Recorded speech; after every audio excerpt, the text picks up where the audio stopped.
semester 5C. Di sini saya akan menjelaskan tentang teori investasi.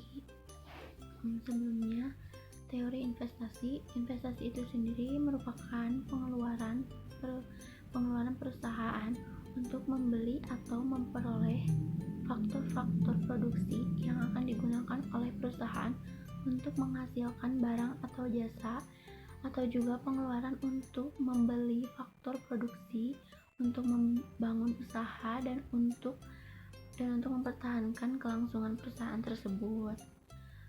Investasi terbagi menjadi dua macam. Yang pertama itu ada autonomous investment, yaitu investasi tetap.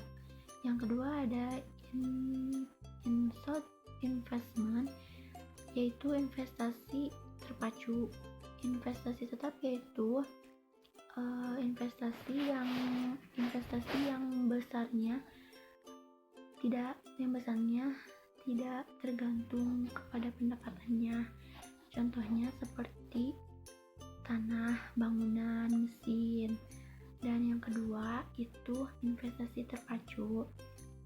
Investasi terpacu itu apabila pendapatannya rendah, maka investasi pun akan rendah. Begitupun sebaliknya, dengan apabila pendapatannya lebih besar, maka investasi pun akan lebih besar.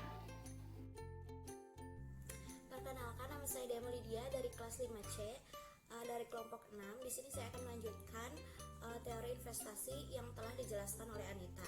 Yang dimasukkan dalam perhitungan investasi adalah barang modal, bangunan, konstruksi, maupun persediaan barang jadi yang masih baru. Investasi merupakan konsep aliran atau flow concept karena dihitung selama satu internal periode tertentu. Tetapi investasi akan mempengaruhi jumlah barang modal yang tersedia pada satu periode tertentu. Tambahan stok barang modal adalah sebesar pengeluaran investasi satu periode sebelumnya. Adapun investasi dibagi menjadi dua, yaitu investasi dalam bentuk barang modal dan bangunan. Yang tercakup dalam investasi barang modal atau capital goods dan bangunan construction adalah pengeluaran untuk pembelian pabrik-pabrik seperti mesin, peralatan, produksi, dan bangunan-bangunan atau gedung-gedung yang baru. Adapun yang kedua adalah investasi persediaan. Berdasarkan pertimbangan, perusahaan seringkali harus memproduksi lebih banyak daripada target penjualannya. Misalnya sebuah pabrik mobil menargetkan penjualan tahun 2000 adalah 50.000 unit, tidaklah berarti produksinya harus 50.000 unit juga. Umumnya produksi itu harus melebihi dari target, misal harus 60.000. Selisih 10.000-nya ini yaitu merupakan persediaan di mana untuk mengantisipasi berbagai kemungkinan, misal seperti adanya kesalahan yang fatal ataupun kekurangan dari mobil itu tersebut. Tentu saja investasi persediaan diharapkan kemungkinan penghasilan atau keuntungan. Bismillahirrahmanirrahim. Assalamualaikum warahmatullahi wabarakatuh. Perkenalkan, nama saya Muhammad Ali, Prodi Ekonomi Syariah kelas 5C. Di sini saya akan memaparkan kriteria yang digunakan dalam praktek dan faktor-faktor yang mempengaruhi tingkat investasi. Kriteria investasi yang digunakan dalam praktek itu terbagi menjadi 4. Yang pertama itu ada payback period, yang kedua ada benefit cost ratio, yang ketiga ada net present value, yang keempat internal rate of return. Payback period adalah waktu yang dibutuhkan agar investasi yang direncanakan dapat dikembalikan, atau waktu yang dibutuhkan untuk mencapai titik impas. Jika waktu yang dibutuhkan makin pendek, proposal investasi dianggap makin baik. Yang seterusnya ada benefit cost ratio, mengukur mana yang lebih besar biaya yang dikeluarkan dibanding hasil output yang diperoleh. Terus ada net present value. Keuntungan lain dengan menggunakan metode Diskoto adalah kita dapat langsung menghitung selisih nilai sekarang dari biaya total dengan penerimaan total bersih. Selisih inilah yang disebut dengan net present value. Yang keempat yaitu ada internal rate of return. Internal rate of return adalah nilai tingkat pengembalian investasi. dihitung pada saat NPV sama dengan 0. Terus faktor-faktor yang mempengaruhi tingkat investasi. Tingkat pengembalian yang diharapkan. Kemampuan perusahaan menentukan tingkat investasi yang diharapkan. Sangat mempengaruhi oleh kondisi internal dan eksternal perusahaan. Kondisi internal perusahaan adalah faktor-faktor yang berada di bawah kontrol perusahaan. Misalnya tingkat efisiensi, kualitas, SDM, dan teknologi yang digunakan.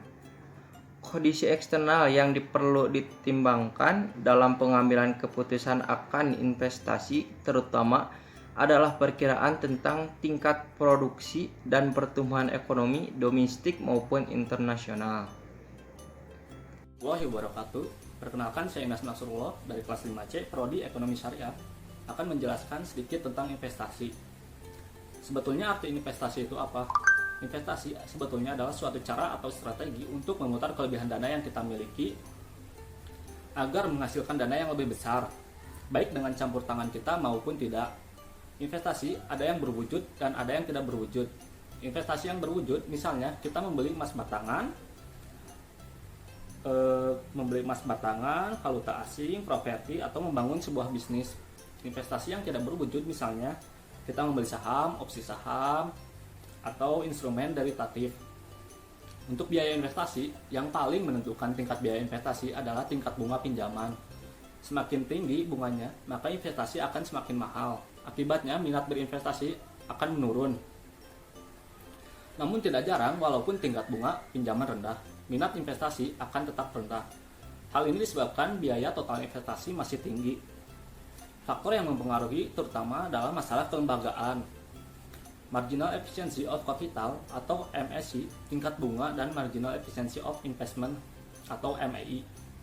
Di antaranya, Marginal Efficiency of Capital, investasi, dan tingkat bunga yang dimaksud dengan Marginal Efficiency of Capital atau efisiensi modal marginal adalah tingkat pengembalian yang diharapkan dari setiap tambahan barang modal. Marginal Efficiency of Capital dan Marginal Efficiency of Investment sama halnya dengan kurva permintaan investasi. Kurva MMC secara internasional dapat diturunkan dengan menjumlahkan secara horizontal kurva-kurva. Jadi dapat disimpulkan bahwa investasi atau penanaman modal adalah pengeluaran atau pembelanjaan penanaman modal atau perusahaan untuk membeli barang-barang dan perlengkapan produksi untuk menambah kemampuan memproduksi barang-barang dan jasa-jasa dalam investasi dan dalam perekonomian. Seperti adanya kesalahan yang fatal ataupun kekurangan dari mobil itu tersebut. Tentu saja investasi persediaan diharapkan kemungkinan penghasilan atau